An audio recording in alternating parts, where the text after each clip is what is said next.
द्वितीय सेमेस्टर के सभी छात्रों को मेरा नमस्कार। आज हम कोर पेपर वर्तमान भारतीय समाज एवं प्रारंभिक शिक्षा में वैदिक काल शिक्षा के बारे में चर्चा करेंगे।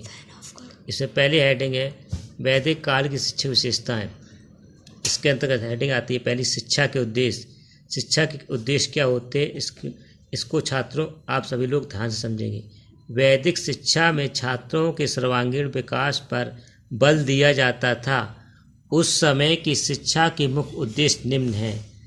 छात्रों इसको आपको ध्यान से, पहला पॉइंट है, ध्यान से समझना है। नैतिक चरित्र का निर्माण करना।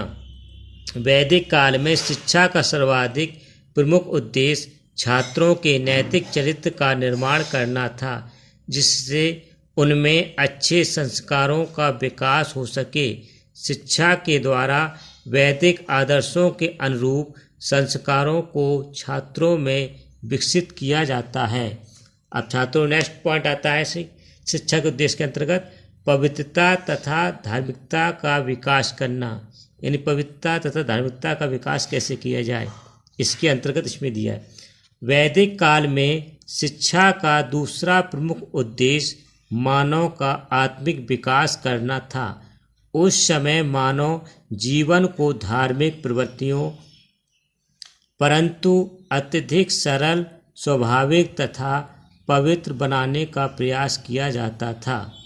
नेक्स्ट आता है पॉइंट बच्चों, व्यक्तित्व का विकास करना। यानी व्यक्तित्व का विकास शिक्षा के उद्देश्य कैसे किया जाए, इसके अंतर्गत इसमें दिया है।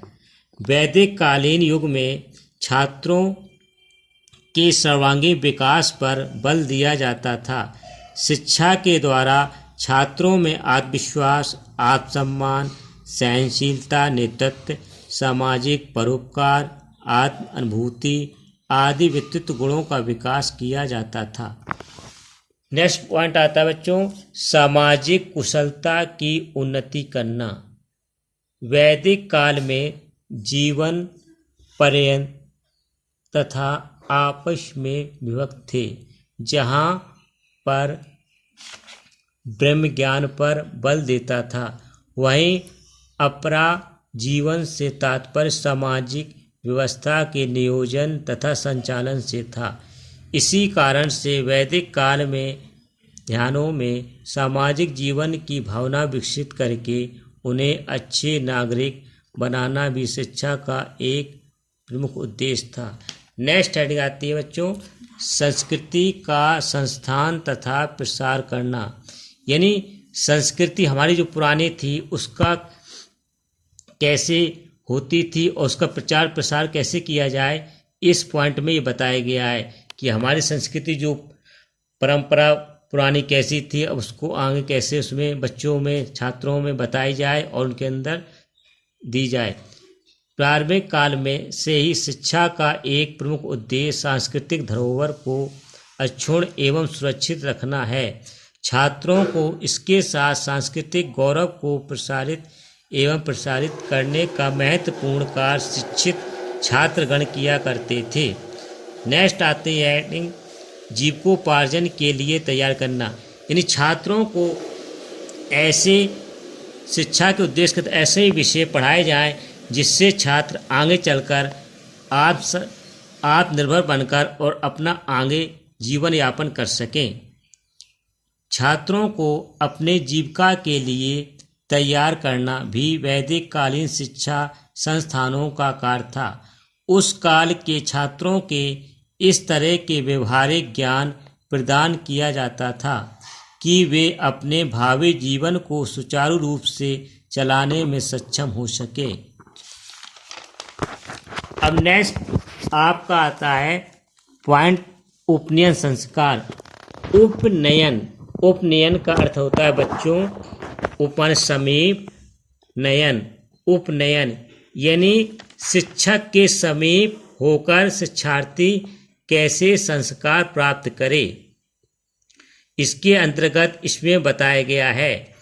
वैदिक काल में बालक के विद्या अध्ययन का औपचारिक शुरुआत एक संस्कार के द्वारा होता था, जिसे उपनयन संस्कार कहते थे।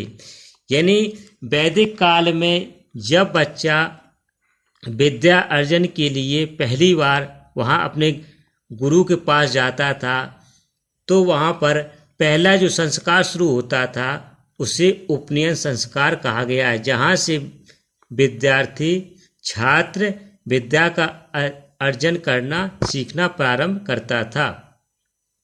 उपनयन का बच्चों इसको आपको ध्यान से समझेंगे। उपनयन का अर्थ होता है पास ले जाना। इसको आप लोग अंडरलाइन कर लेंगे और ध्यान से समझेंगे। ये परीक्षा में सबसे ज़्यादा पूछा जाता है कि उपनयन संस्कार क्या होता है। पिछली भी बार एग्जाम में काफ़ी बार ये हेडिंग पूछी जा चुकी है, उपनयन संस्कार के बारे में बताइए। तो इस उपनयन संस्कार को हेडिंग को आप लोग ध्यान से समझेंगे और याद रखेंगे। उपनयन का अर्थ होता है पास ले जाना, अतः बालक को शिक्षा के लिए गुरु अध्यापक के पास हो जाना ही उपनयन संस्कार कहलाता है। यानी बालक जो होता था वो गुरु के पास जाकर जो शिक्षा ग्रहण करता था उससे ही उपनयन संस्कार कहलाई जाती थी। तब तक के लिए नमस्कार। नेक्स्ट वीडियो में फिर से आपसे मिलेंगे।